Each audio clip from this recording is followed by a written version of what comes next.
আসসালামু আলাইকুম এভরিওয়ান। আজ আমি তৈরি করতে যাচ্ছি চিকেন হান্ডি।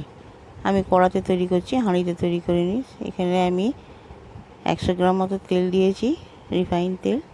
তাতে আমি বড় বড় 4টে পেঁয়াজ কুচি করে, একদম মিহি করে কুচি করে আমি দিয়ে দিলাম। দিয়ে পেঁয়াজটা অল্প ভাজা ভাজা করবো, বেশি ভাজা করবো না।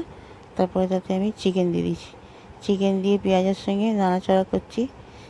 পেঁয়াজটা যেমন চিকেনের সঙ্গে গলে যাবে, তখন আমি 1/2 চামচ লঙ্কার গুঁড়ো, 1 চামচ আদা রসুন বাটা, 1/2 চামচ হলুদ গুঁড়ো, 1/2 চামচ ধনে গুঁড়ো, স্বাদ মতো লবণ দেবো। দিয়ে ভালো করে একে কষিয়ে নেবো। কষিয়ে নিয়ে তারপরে আমি ওতে টক দই দেবো। টক দই দিয়ে ভালো করে কষাবো।